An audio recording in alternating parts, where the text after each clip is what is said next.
Bismillahirrahmanirrahim. Assalamualaikum warahmatullahi wabarakatuh. Waalaikumsalam warahmatullahi wabarakatuh. Innal hamdalillah nahmaduhu wa nasta'inuhu wa nastaghfiruh wa na'udzu billahi min syururi anfusina wa min sayyiati a'malina. May yahdihillahu fala mudilla lahu wa may yudlilhu fala hadiya lahu. Asyhadu an la ilaha illallah wahdahu la syarika lahu wa asyhadu anna Muhammadan abduhu wa rasuluh. Wa qala Allah ta'ala ya ayyuhalladzina amanu taqullaha haqqa tuqatih wa la tamutunna illa wa antum muslimun. Wa qala aydan ya ayyuhalladzina amanu taqullaha wa qulu qawlan sadida yuslih lakum a'malakum wa yaghfir lakum dunubakum wa man yuti'illaha wa rasulahu faqad faza fawzan 'azima. Wa qala Nabiy sallallahu alaihi wasallam fa inna asdaqal hadithi kitabullah wa khairu hadi Muhammadin sallallahu alaihi wasallam wa syarrul umuri muhdatsatuha wa kullu muhdatsatin bid'ah wa kullu bid'atin dhalalah wa kullu dhalalatin finnar. Amma ba'd. Ikhwani fid din wa akhwati fillah, a'azzani Allahu wa iyyakum. Alhamdulillah, kita memuji Allah Subhanahu wa taala dengan pujian yang banyak hanya untuk Allah Azza wa Jalla.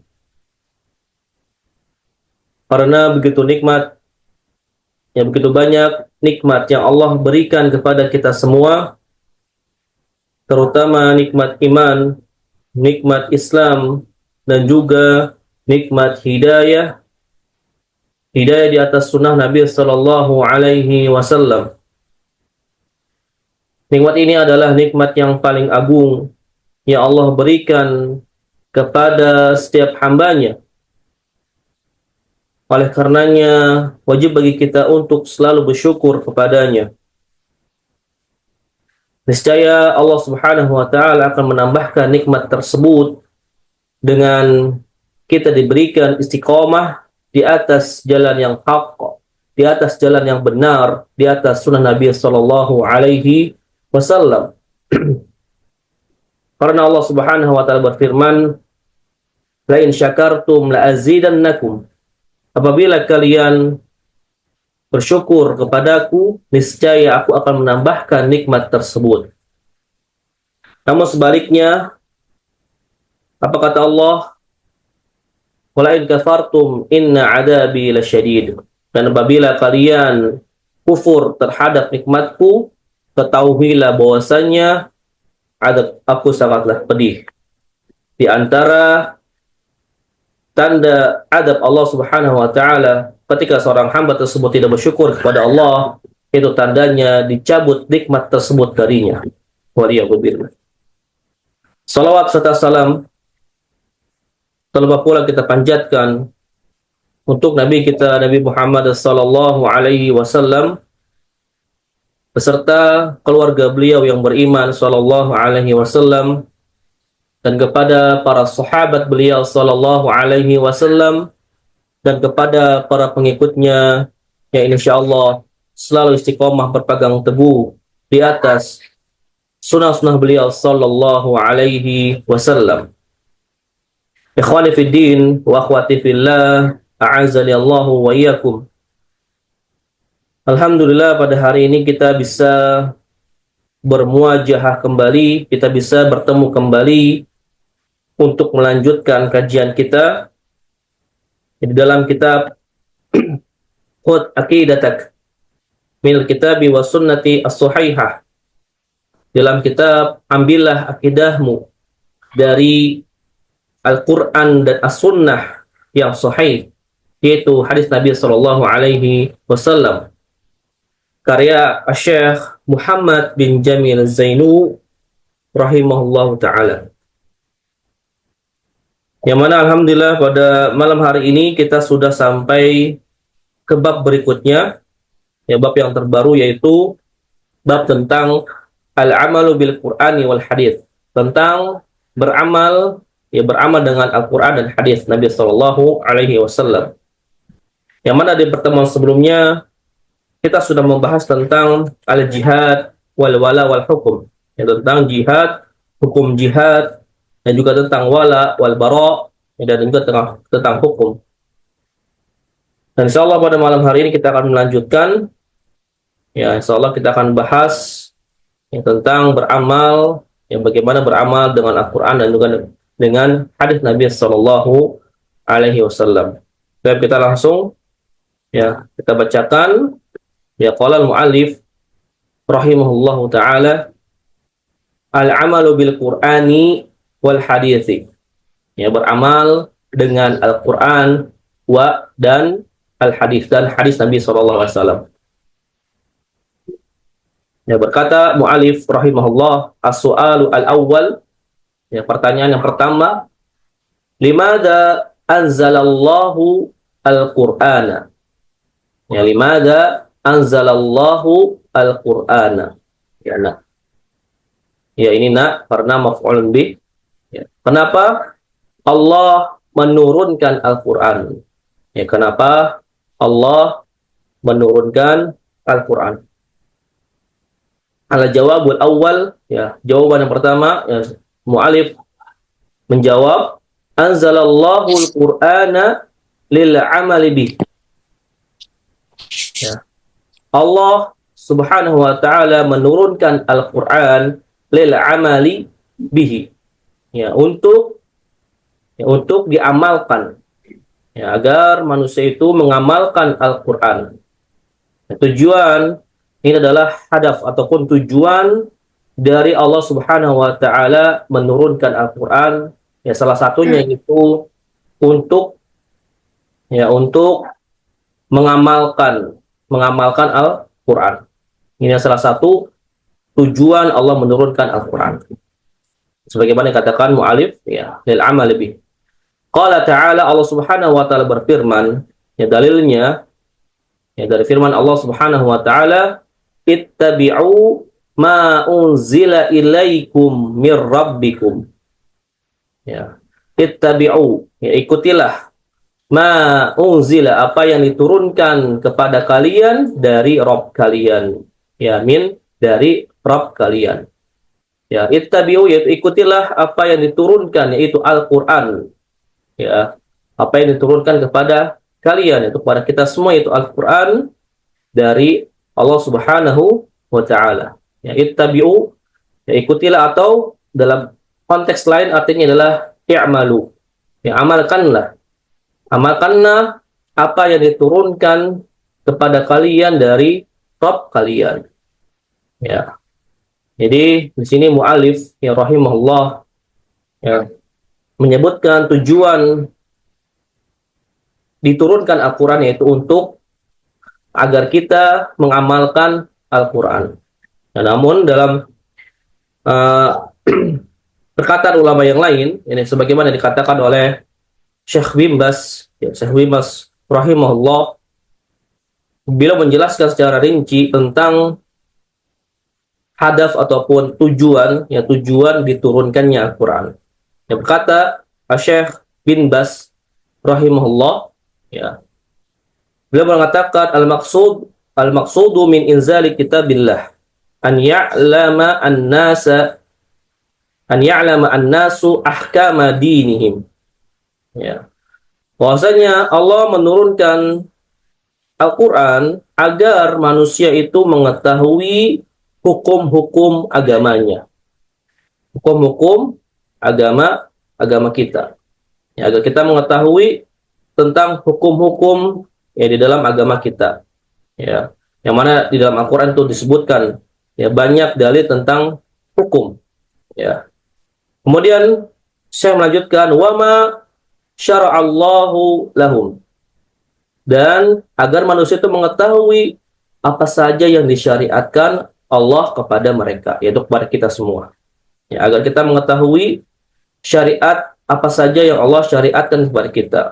Ya, apa yang Allah perintahkan, apa yang Allah larang itu ada dalam Al-Qur'an. Ya. Kemudian wa ya'rifahum bi rabbihim subhanahu. Dan agar kita itu mengetahui Allah Subhanahu wa taala. Ya. Agar mengetahui, agar kita mengenal Allah Subhanahu wa taala dengan kita membaca Al-Qur'an, maka kita akan mengenal Rabb kita. Ya, karena Al-Qur'an itu adalah kalamullah. Ya, perkataan Allah ataupun firman Allah Subhanahu wa taala.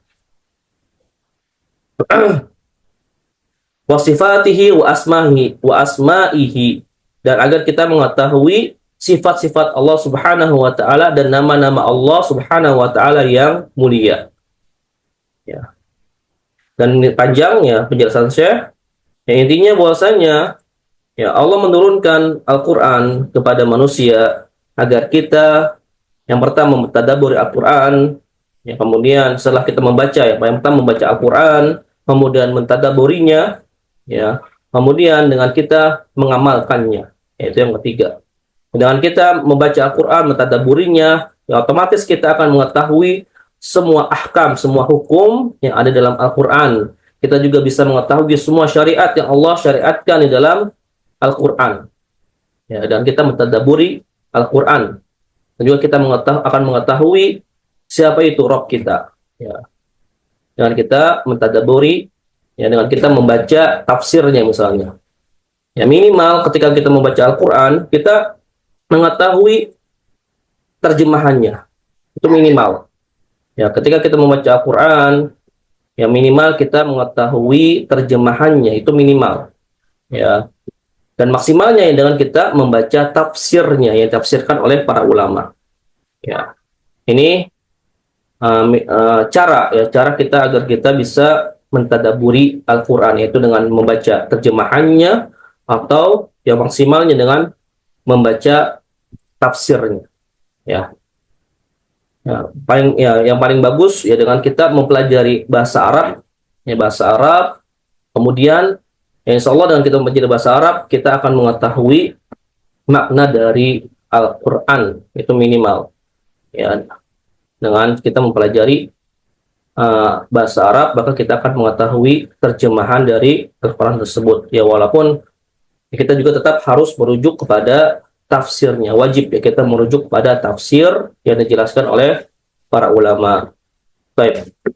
Selanjutnya, ya ini disebutkan dalam suratul A'raf, ya, dalam surat Al-A'raf ayat ketiga. Ya, surat Al-A'raf ayat ketiga.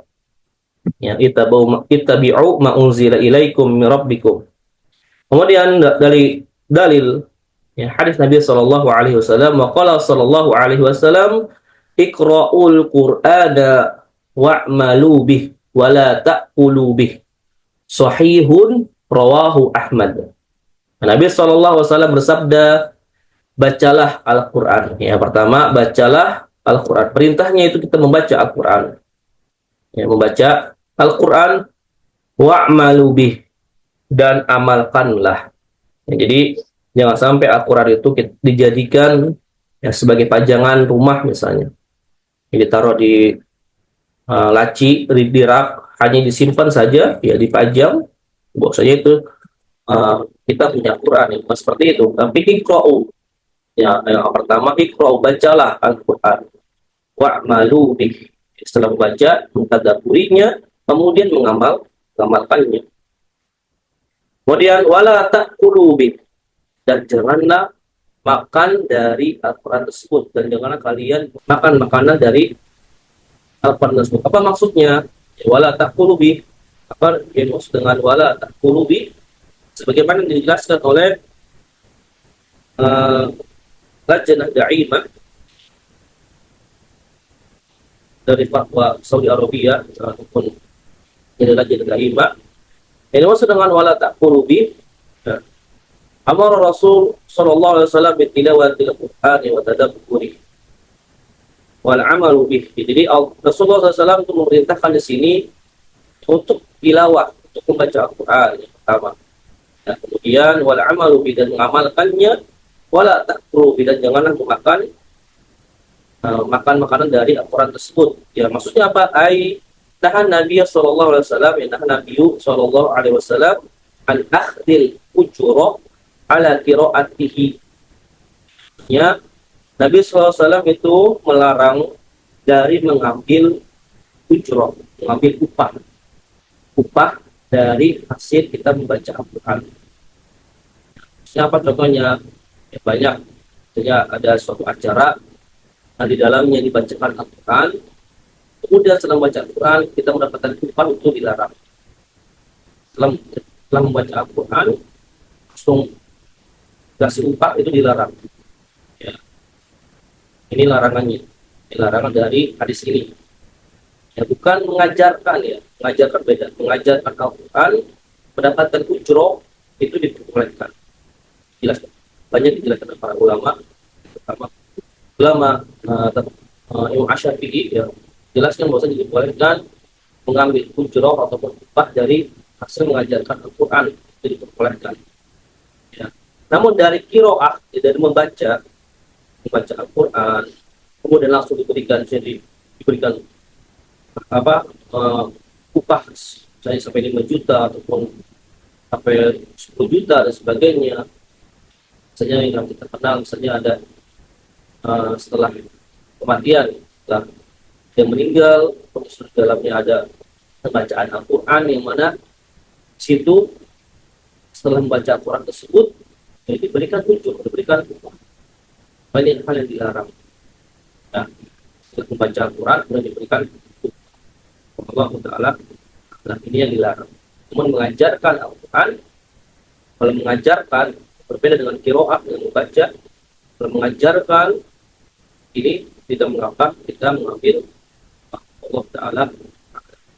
Ini hadis sahih riwayat Imam Ahmad. Baik, selanjutnya as-su'al ats-tsani. Kita lanjut kepada pertanyaan yang kedua. Ma hukmul amali bil hadithi as-sahihi? Ya. Apa hukum mengamalkan dengan hadis sahih? Apa hukum beramal dengan hadis sahih? Al-jawab tsani, Syekh menjawab rahimahullah, al-amalu bil hadithi as-sahihi wajibun.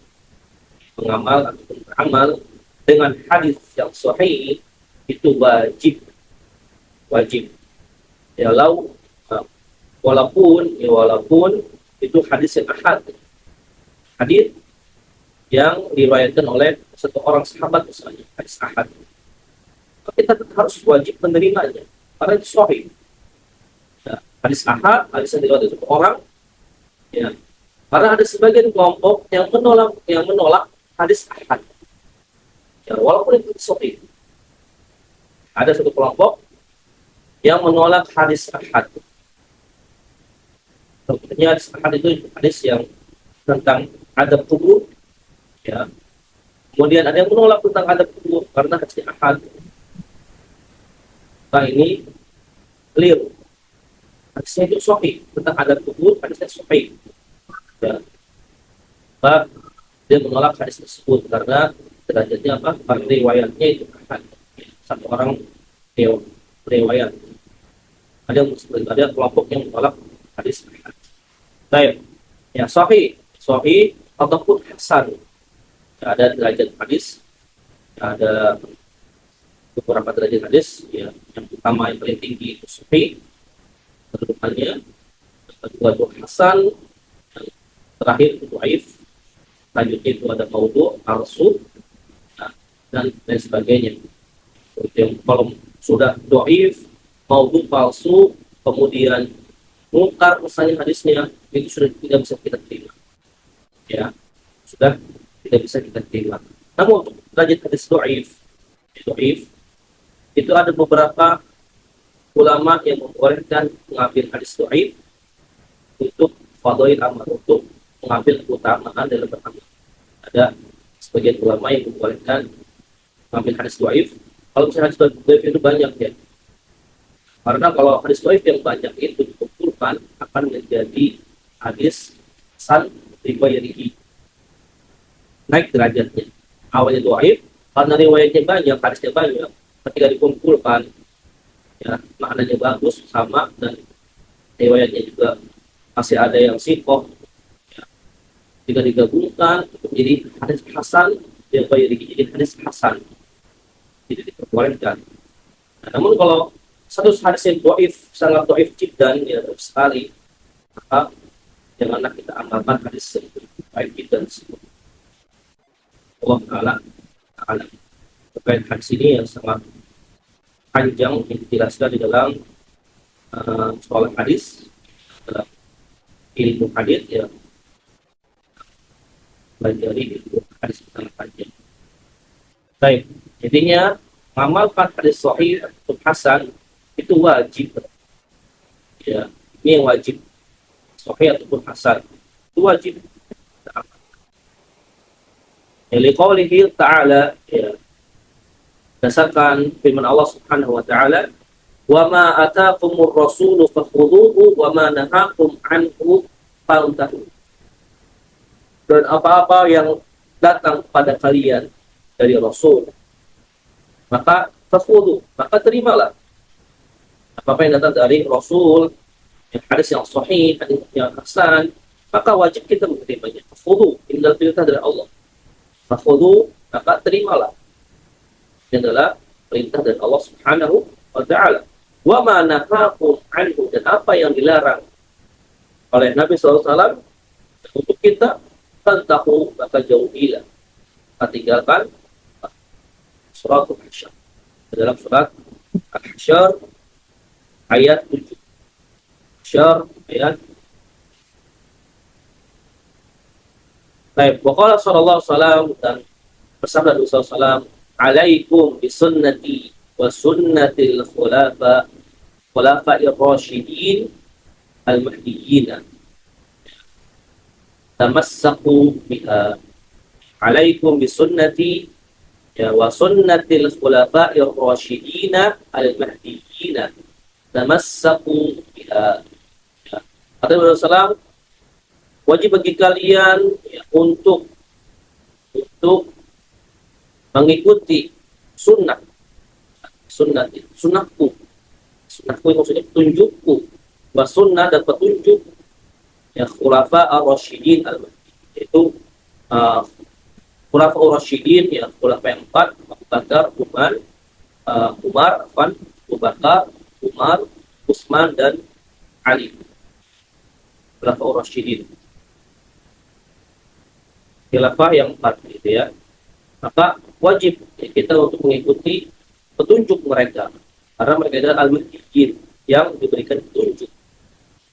Tamassaku, maka berpeganglah teguh dengannya, teguhlah dengan sunnah tersebut, ya.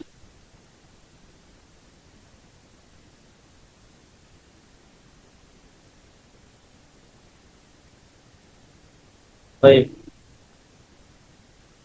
kan suaranya pelan ya?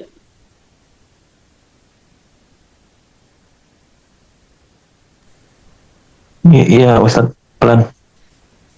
Pelan banget, pelan banget, atau masih terdengar? Masih bisa terdengar?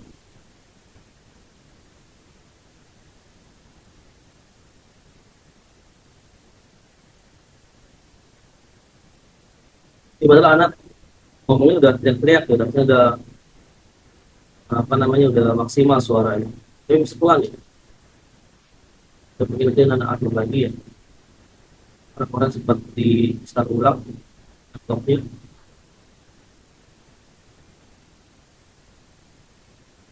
Tapi mau saya jelaskan ya, Pak.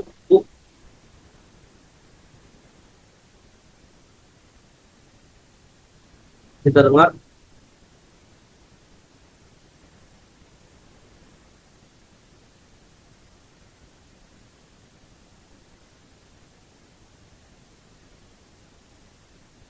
Baik, suaranya udah terdengar.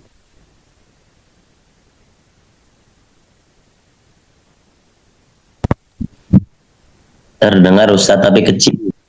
Kecil ya? Apa ya?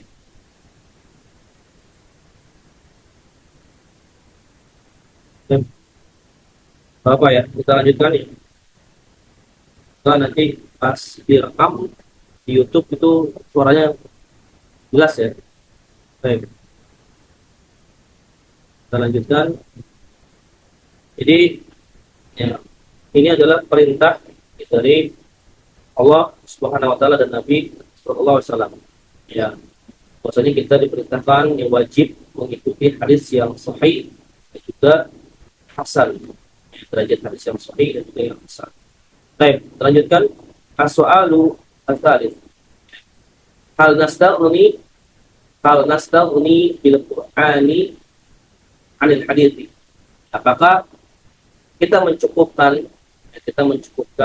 dengan Al-Quran saja ya, tanpa tanpa mengikuti ataupun tanpa mencukupkan dengan hadis, tanpa adanya hadis? Apakah kita cukupkan dengan Al-Quran saja tanpa hadis? Pak Syekh menjawab, la nastaghni bil Qur'ani 'anil hadithi. Qala Allah Ta'ala wa anzalna ilaika dzikra litubayyina linnasi ma nuzzila ilaihim. Ya. Jadi kata Syekh, kita tidak dicukupkan ya dengan Al-Quran saja. Dengan Al-Quran saja tanpa melihat hadis. Jadi kita harus pada duanya. Seperti tadi dijelaskan sebelumnya, ya wajib mengikuti hadis. Allah Subhanahu wa taala berfirman, dan wa anzalna, dan kami menurunkan kepadamu wahai Muhammad adzikra, itu Al-Qur'an, ya, nama lain dari Al-Qur'an itu adzikra, itu bayyina linnas, untuk ya agar kamu menjelaskan kepada manusia manuzila ilaihim, apa yang diturunkan kepada mereka, yaitu Al-Quran. Jadi di sini Allah menurunkan Al-Quran kepada Nabi SAW adalah tujuannya untuk dijelaskan. Nah, penjelasan ini ya tabiin, ini adalah hadis ataupun sabda Nabi Sallallahu Alaihi Wasallam. Maka kita harus menerima keduanya. Jangan sampai seperti ada kelompok yang sempat beredar di Indonesia, yaitu kelompoknya ingkar sunnah. Mereka mengingkari hadis. Mereka hanya mencukupkan dengan Al-Quran saja. Ada kelompok itu, anak sempat punya bukunya, kitab mereka, dan ya kitab mereka itu isinya hanya Al-Quran saja, tidak ada hadis di dalam. Namanya ingkar sunnah. Dan ini juga bukan cuma di Indonesia, ini sudah tersebar di seluruh dunia. Ada suatu kelompok yang namanya ingkar sunnah, yang mana mereka menolak hadis Nabi Shallallahu Alaihi Wasallam. Mereka hanya mencukupkan dengan ini keliru. Ya, keliru. Kenapa? Karena Allah memerintahkan kepada kita, wa atiullaha wa atiur rasul. Allah berfirman, ikutilah Allah, Al-Quran, wa atiur rasul, dan taatilah rasul, yaitu taatilah hadis Nabi sallallahu alaihi wasallam. Apabila mereka menolak hadis, maka otomatis dia menolak untuk mentaati rasul, mentaati Nabi sallallahu alaihi wasallam. Sebagaimana dijelaskan oleh Syekh bin Baz Rahimahullah. Ya. Baik. Jadi dan juga Al-Quran ada beberapa ayat yang mana harus dijelaskan di dalam hadis. Contohnya apa? Perintah sholat, yang mana gerakan sholat itu tidak ada di dalam Al-Quran. Ya. Yang mana gerakan sholat itu adanya di dalam apa? Hadis. Otomatis kalau mereka menolak hadis, atau mereka tidak akan tahu cara sholat. Ya, seperti itu. Logikanya seperti itu. Kalau mereka tetap sholat, dari mana tahunya? Saya ada ingkar sunnah. Mereka sholat gerakannya ada, atau dari mana? Seperti itu. Kalau logikanya, ya kalau ada ingkar sunnah yang menolak sunnah, yang menolak hadis, maka mudah untuk kita katakan dan berkaitan. Baik. Selanjutnya, waqala sallallahu alaihi wasallam, ala wa inni utitul qur'ana wa mithlahu ma'ahu. Ya. Ketahuilah bahwasanya aku, ya, didatangkan padaku itu adalah Al-Qur'an. Bahwasanya didatangkan kepadaku itu Al-Qur'an wa mithlahu ma'ahu, dan semacamnya datang bersama Al-Qur'an tersebut, yaitu hadis Nabi Sallallahu Alaihi Wasallam. Sahihun wahu Abu Dawud wa ghairuhu. Baik, kita lanjut. Insyaallah kita bahas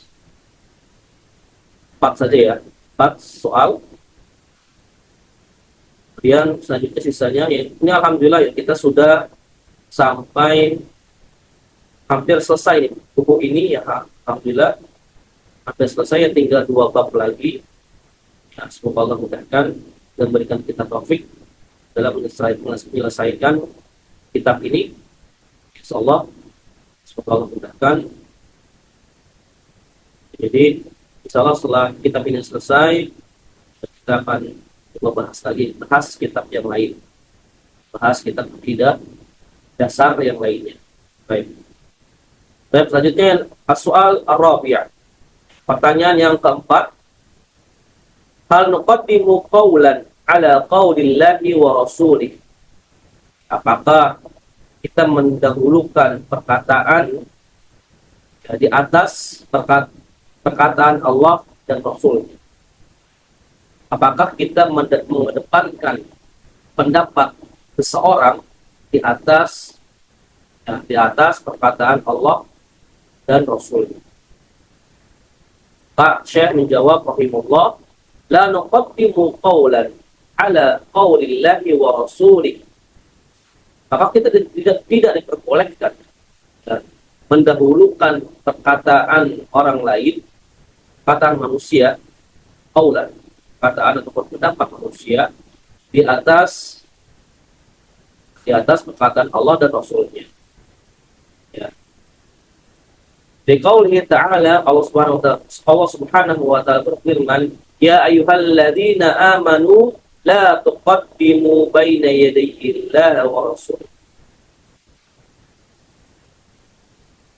Surah Al-Hujurat. Ya, wahai orang-orang yang beriman, janganlah kalian mendahulukan perkataan orang lain di atas perkataan Allah dan Rasulnya. Ini tafsir dari surat Al-Hujurat ini. Ya. Al-Hujurat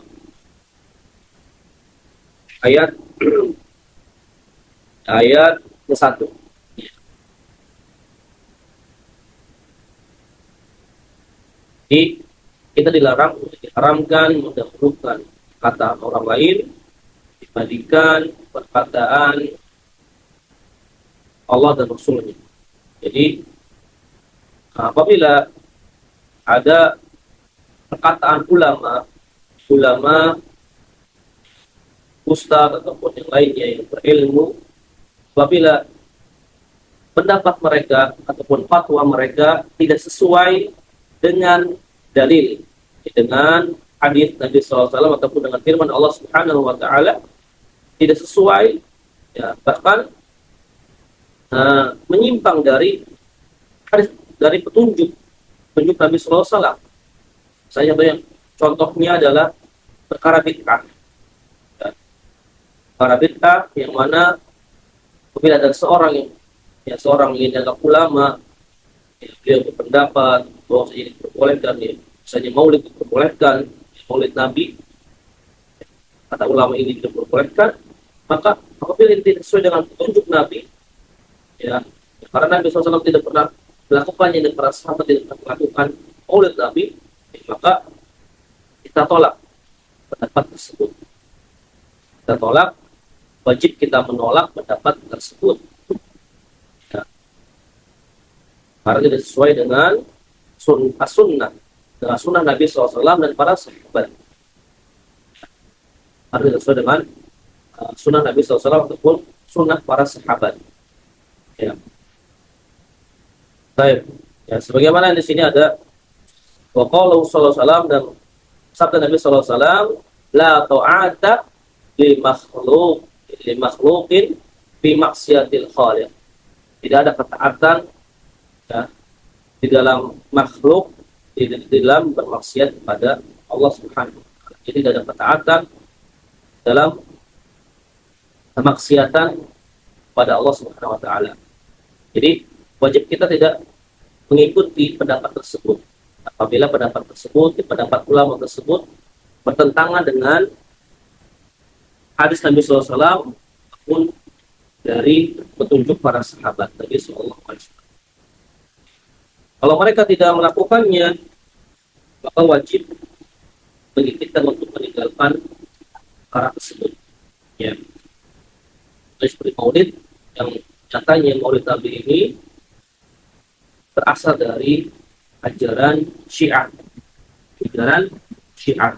Yang mana Syiah ini adalah kelompok yang menentang Sunni ataupun Al-Sunnah wal Jamaah. Syiah ini adalah kelompok yang sudah dinyatakan oleh Syiah Rafidhah, yang dinyatakan oleh para ulama bahwa Syiah Rafidhah adalah kelompok yang kafir. Baik. Hadis sahih rawahu at-Tabrani. Hadis sahih riwayat Tabrani. Kemudian wa qaulun Ibnu Abbas, kata Ibnu Abbas, akhsya an tanzila alaikum hijaratun minas sama. Aqulu lakum qala Rasulullah wa taquluna qala Abu Bakr wa Umar. Ibnu Abbas radhiyallahu anhu, ulamanya para sahabat, Abbas, beliau mengatakan, aku khawatir turun dari langit itu batu, hujan batu.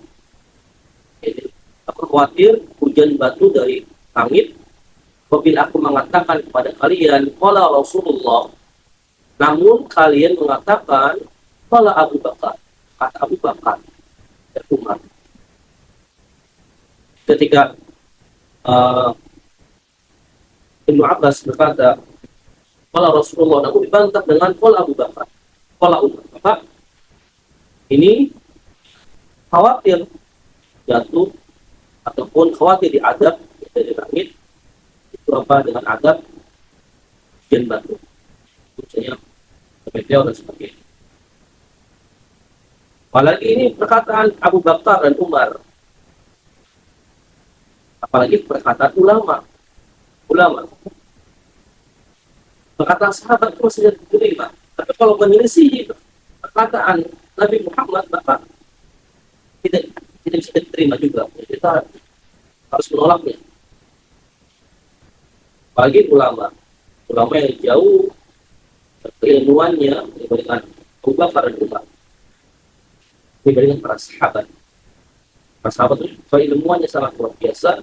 Kalau ulama di bawahnya, selayaknya kita tidak mendahulukan perkataan ulama dibandingkan perkataan Rasulullah SAW. Baik. Dan hukum dari kalau kita menolak hadis Nabi kemudian tapi kita mengikuti pendapat ulama, tentunya kita yang lain, misalnya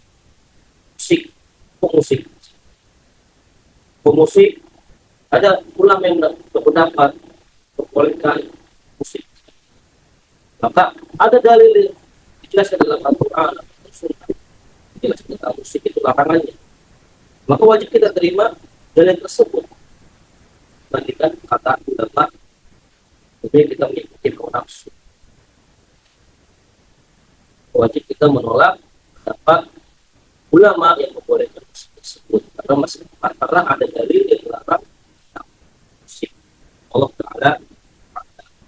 Baik, ini penjelasan dari soal yang pertama sampai yang keempat. Kita alam lanjutkan dengan membaca kita. Kita mulai dari ini, silakan ada Hadir Ustaz. Pak. Ya. Bismillah. Qala al-mu'allif rahimahullah. Al-amalu bil Qur'ani wal hadithi. As-su'alu al-awwal. Limadha anzalallahu al-Qur'ana? Al-jawab. Anzalallahu al-Qur'ana lil amali bihi. Qala ta'ala ittabi'u ma unzila ilaikum mir rabbikum. Suratul A'raf. Wa qala sallallahu alaihi wasallam iqra'ul Qur'an wa'malu bihi wa la ta'kulu bihi. Sahihun rawahu Ahmad. As-su'al asani ma hukmul al-amali bil hadithi as-sahihi? Al-jawab al-amalu bil hadithi as-sahihi wajibun liqaulihi ta'ala wa ma atakumur rasulu fakhuduhu wa ma nahakum anhu fantahu. Suratul Hasr. Wa qala sallallahu alaihi wasallam alaikum bisunnati wa sunnatil khulafa'ir rasyidin al-mahdiyyin tamassaku biha. Sahihun rawahu Ahmad. As-su'al as-salif hal nastaghni bil Qur'an anil hadith? Al-jawab la nastaghni bil Qur'an anil hadith. Qala Allah ta'ala wa anzalna ilaika dzikra litubayyina lin-nasi ma nuzzila ilaihim. Suratul An-Nahl. Wa qala sallallahu alaihi wasallam ala wa inni utitul Qur'an wa mithlahu ma'hu. Sahihun rawahu Abu Dawud wa ghairuhu. Pak. Kelas. As-su'al ar-rabi. Pak sudah. Barakallahu fiik. Wafikum barakallah. Baik, selanjutnya Abu Rafiq ada. Abu Rafiq. Rafiq dulu ya. Ada Abu Rafiq? Belum. Belum ya. Baik, dilanjut. Ya, Abu Dafa, silakan Abu Dafa. Naam Ustaz. Ya, silakan Abu Dafa. Iqra as-su'al ar-rabi'. Bismillah. Qala mu'allifu rahimahullahu ta'ala. As-su'alu ar-rabi'. Hal nuqaddimu qawlan ala qawlillahi wa rasulihi? Al-jawabu la nuqaddimu qawlan ala qawlillahi wa rasulihi. Di qawlihi ta'ala ya ayyuhalladzina amanu la nuqaddimu baina yadayhillahi wa rasulihi. Suratul Hujurat. Wa qawluhu sallallahu alaihi wasallam la ta'ata li makhluqi fi maksiatil khaliq. Sahihun rawahu at-Tabarani. Wa qawlu ibnu Abbasin akhsha an tanzila alaikum hijaratan minas sama'i. Hijaratun. Aqulu hijaratun minas sama'i. Aqulu lakum qala Rasulullahi wa taquluna qala Abu Bakar wa Umar. Nah, lanjut. Soal pertama, Pak. As-su'alu awal. Limada anjalallahul Qur'ana? Al-jawabu anzalallahul Qur'ana lil amali bihi. Qala ta'ala ittabi'u ma unzila ilaikum min rabbikum. Suratul A'raf. Wa qala sallallahu alaihi wasallam iqra'ul Qur'ana wa'malu bihi wa la ta'kulu bihi. Sahihun rawahu Ahmad. Barakallahu fiik. As-su'al. Yes. Namun Barakallahu fiik. oh Wafik barakallah. Saya selanjutnya Abu Rafiq udah ada? Abu Rafiq? Kalau nggak ada, yang akhwat mungkin yang baca ya. Yang akhwat bersedia baca? Mau coba baca yang akhwat?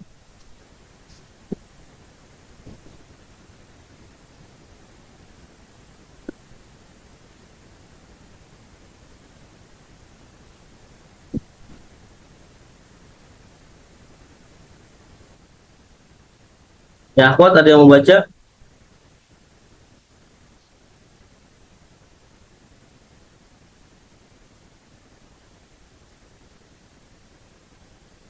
Suara anak masih pelan ya?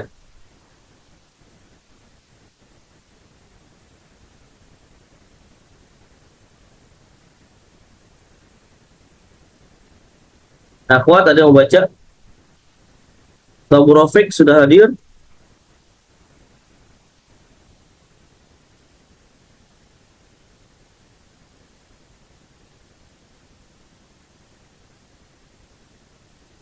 Oh, Taib Abu Rafiq. Yang akhwat ada yang mau baca?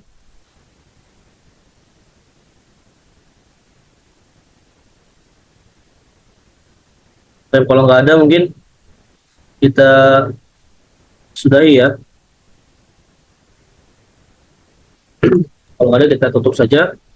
Jadi kesimpulannya untuk kajian malam ini ya bahwasanya beramal dengan Al-Quran dan hadis yaitu adalah wajib.